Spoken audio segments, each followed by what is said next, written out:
Hey everybody, it's Joe Hirsch, and I'm glad to be learning with you today as we conclude our video series on Megillat Ruth by taking a look at the third and fourth chapters of this wonderful story read each and every Shavuot. Last we left off, Naomi and Ruth had returned to Beit Lechem after Naomi living in Moab for a number of years.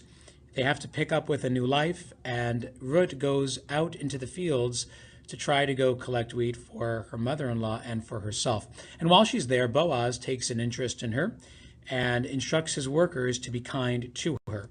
And when Ruth comes back home with all this wheat that she collects from Boaz's field and tells her mother-in-law Naomi where it came from, Naomi has this plan that Ruth would not only continue to go to Boaz's field to collect grain, but possibly something more. Naomi knew that Boaz was a distant relative of Elimelech's, and because of that had a unique mitzvah opportunity called Eboom, which we'll explore now. The mitzvah of Eboom is a mitzvah that is no longer practiced nowadays, but that is one that comes up in the course of the story of Megillat Ruth, and is one that is recorded in the Torah as one of the 613 mitzvot. Here's how it works. Two people are married, and the husband unfortunately passes away. And the brother of this husband has a mitzvah to marry the widow, his brother's wife, and to keep the family name alive by creating a family with this person, and in so doing, carrying on the name of the family, right? Because the brothers share the same last name and share a family relationship. And so if someone dies, the next closest relative, in this case the brother, would marry the widow and keep the family name alive. But this mitzvah only applies under certain circumstances. Eboom would only apply under the following conditions. Number one, that the widow at the time of her husband's death is not pregnant. And not only that, but there are no other children or grandchildren from that relationship.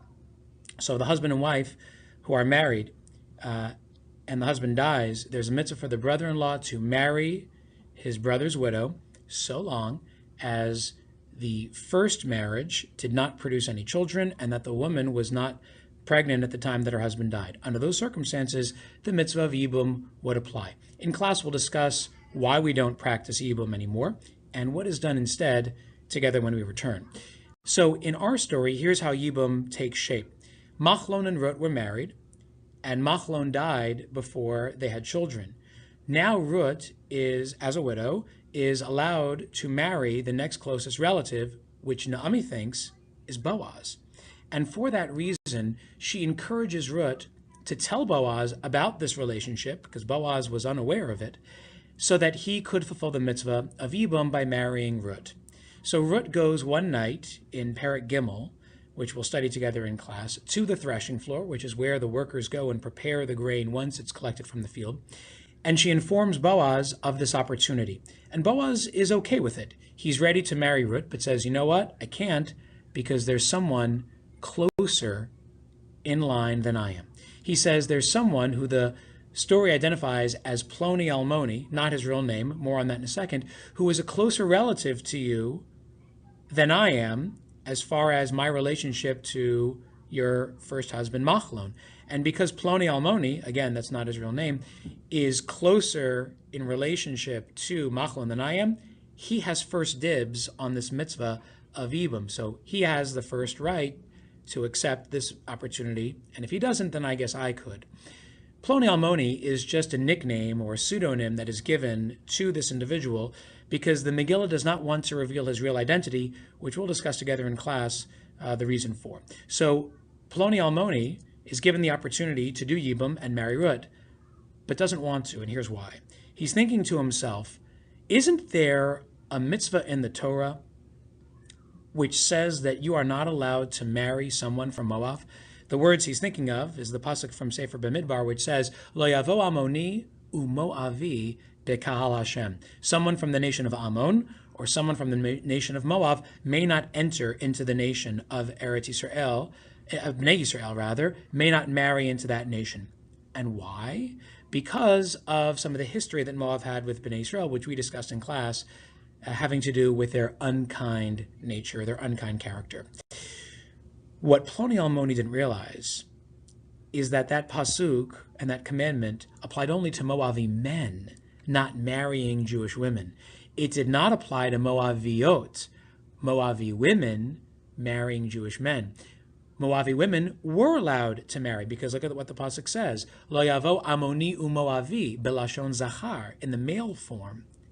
Women would be allowed to, but Poloni Alimony didn't know this, and for that reason passed up the opportunity to do the mitzvah of Eboom.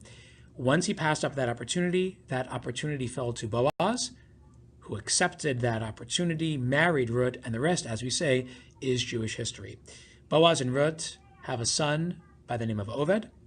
Oved has a son by the name of Yishai, and Yishai, drumroll please, has a son by the name of David, none other than David HaMelech, the greatest, perhaps, king of Bnei Yisrael, and his birth was made possible only because of the marriage of Boaz to Ruth, and that marriage was made possible only by Ruth's decision to leave her past and go towards an uncertain future with Naomi in Beit Lechem, a future that changed the course of her life and Jewish history.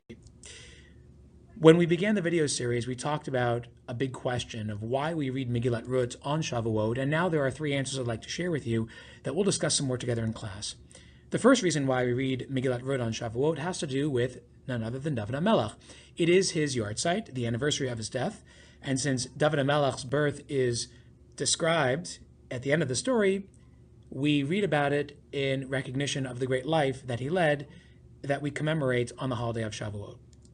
A second reason has to do with the harvest season, which takes place during the time of Shavuot, and that, of course, is a big part of Megillat Ruth.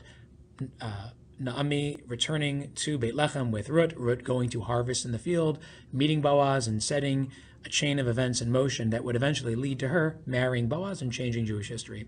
And finally, a third reason has to do with the nature of kindness and the theme of chesed.